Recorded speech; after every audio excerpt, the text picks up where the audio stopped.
हाम्रो चाहिँ माइजूले चाहिँ यहाँ ढिडो बनाउँदै हुनुहुन्छ कहाँ मासतिर जुम जुम ढिडो चाहिँ रेडी भइसकेको छ आमा अब कति छिटो खानु भएको त अनि सँगै यो चाहिँ मेरो भएको हो अब चाहिँ हामी खान्छौँ अब चाहिँ रेकर्ड भयो मामा अब ढिडो सुरु गर्ने हो लासो फ्याबुला हेलो एभ्रीवन भन्ने हो भने अनि चाहिँ ढिडो सुरु गर्ने हो लासो ल अब हामी चाहिँ ढिडो सुरु सबैजनालाई गरौँ है लासो फ्याबुला अनि welcome back to my channel अनि आज चाहिँ हामी गाउँमा छौँ यस्तो ढिडो खाँदै हो अबि मेरो पोख्ला यहाँ मासु छ अनि यहाँनिर ढिडो पनि छ अब चाहिँ हामी चाहिँ ढिडो च्यालेन्ज गर्दै हो भन्नाले के च्यालेन्ज भन्नु दुईचोटि थपिसक्यो मामाले दुईचोटि थप्नु भइसक्यो हाम्रो माइजूले बनाउनु भएको मिठो छ मासु चाहिँ गालाको टुप्पामा राखेर ढिलो निल्नुपर्छ भन्ने पहिला पहिला त्यस्तो गर्थ्यो अरे भने होइन एउटा मात्रै मासु हुन्थ्यो अरे तर अहिले त कति धेरै छ नि त मासु हाम्रो बजीले चाहिँ काकालाई छोरा गालाको टुप्पामा मासु राखेर ढिलो निल्नुपर्छ भन्थ्यो अरे पहिला 1920 मा चपाएर अनि यहाँनिर टाँसेछ अरे क्या अनि ढिलो निल्दो रहेछ अरे क्या काकाले चाहिँ बजीले हँसाएर तर दामी भएको आज ढिलो कस्तो हल्यो नि हाम्रो यो टेबल मैला छ चटनी बदल ल्याउ न काटा दियो न काटा तर यो बदलको मासु चाहिँ होइन भैँसको बप कबाब प्याक नखानु तपाईँ ब्रस गर्ने गनाउँछ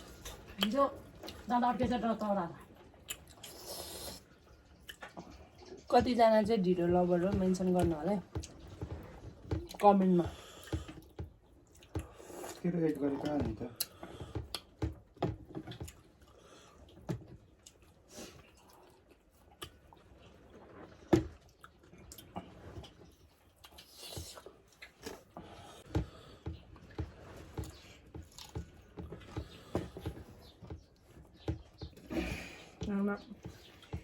टेबल चाहिँ हेङमा चिप्चिम क्या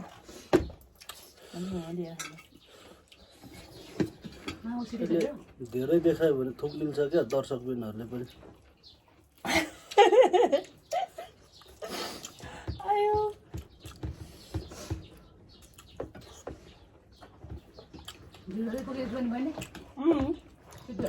यो त धेर त हुन्छ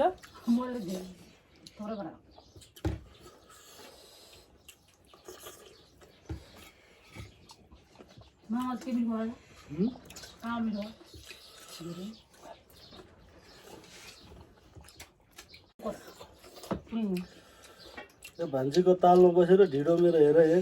सबै छोपे गोरे भइसक्यो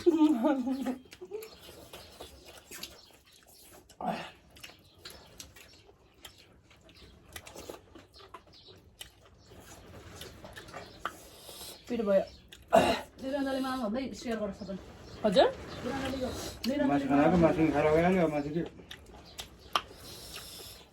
क्यान्सल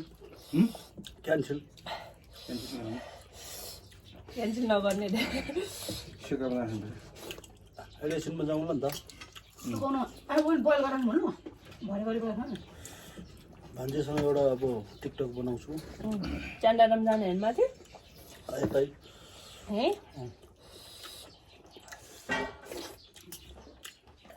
भाजी पनि त सुरु भएको छैन होला बोइल गर्नुपर्छ पहिला पहिला अनि मात्रै पटर पट भन्नुपर्छ अनि सेका बनाउने कि अरे के सेक होइन त्यसले त अब त गरी महिना लागिसक्यो नि त्यसले त्यो चाहिँ हुन्छ दामी मिठो ल्याउनु मैले छाना पुग्यो धेरै धेरै मासु खान सक्दैन कि सधैँ अब रहर मात्रै हो बहिनी एक पिस सबैजना डराउँछु यो पिस ल्याएर योदेखि मलाई एक पिस न मामाले दिनु अझ ठुलो पिस त्यो अझ घटायो ज्यान हालेर हालिदेऊ न यहाँ बहिनी एक पिस साह्रै पिसालिम अब उसको त मेन्टेन गर्नुपर्छ मेरो मेन्टेन गर्ने कोही छैन गर्नु आवश्यक छैन बहिनीको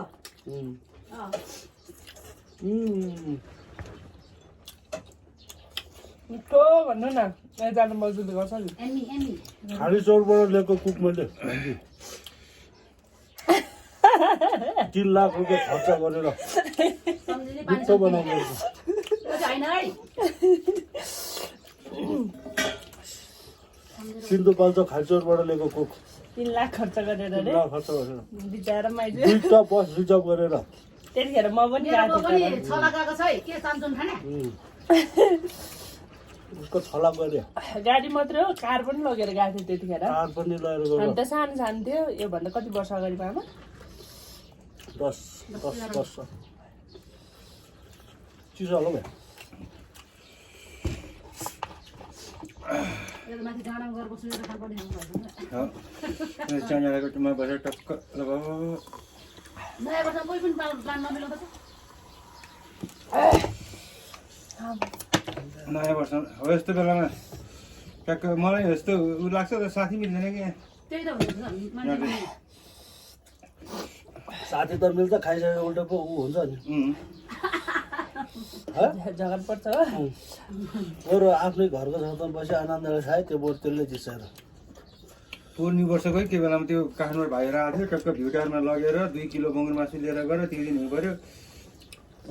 म त राति 8 बजीतिर केटा राति 2 बजी आएर झरेछ सिक्लिँदै त्यो भान्जी पछि धेरै भात खाएको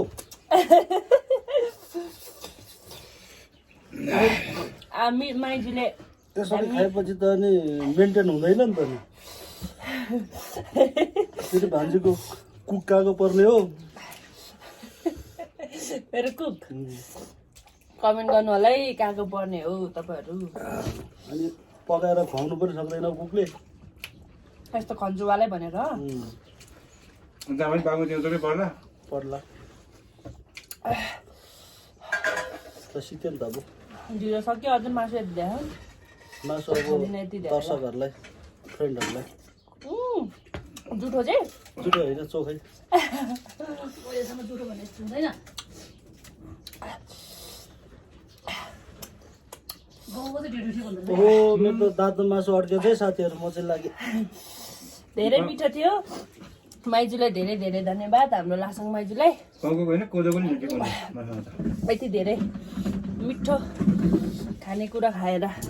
बनाएर खुवाउनु भएकोमा माइजू हाई भनिदिनु त्यहीँबाट ल उयो है कता गयो सिन्धुपाल्चोकको कुक पठाइ लुकिरहेछ एकदमै मिठो बनाउनुहुन्छ हाम्रो माइजूले चाहिँ अब यति धेरै मासु छ यति धेरै सुकुटी माछा सुकुटी थियो अहिले त बुझ्नु भन्छ चर्को मोटा है हजुर नआउँदा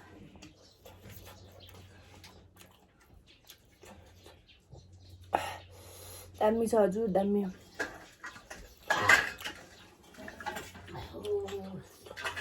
यतिखेर खाना त खानु त जोड पो मिठो जान्छ 8 बजी 9 10 बजीतिर खाना त नजाने यति बजी भात खाने कङ्गाल हुने रहेछ है यतिखेर भात खाने कङ्गाल खाना टाइम दियो भने सिस्टम मात्रै बिहान टक्क 8 बजी 7 बजी बिमार खानु 10 बजीदेखि टक्क टाइम दियो मिल्छ कि अर्को खाइरहनु त खाजा नलाउने आधा घन्टा नभए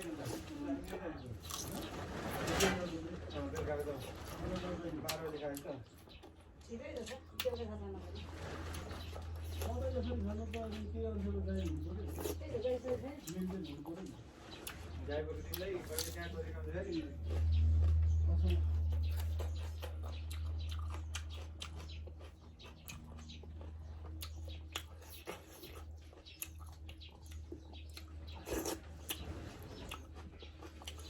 आउँदै गर्दा म त्यहाँ गएर व्यवस्था गर्दै गर्छु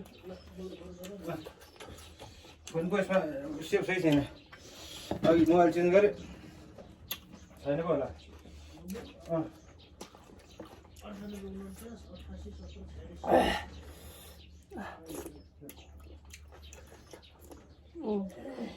अब चाहिँ पुग्यो खाना ल्याउनुपर्छ यो चाहिँ खान सक्दिनँ म खाना ल्याउनुपर्छ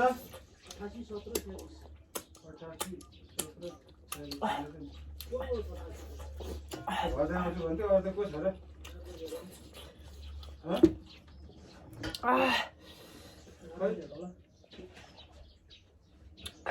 र कहिले जाँड छोडेर चाहिँ ठिक हुँदैन नि त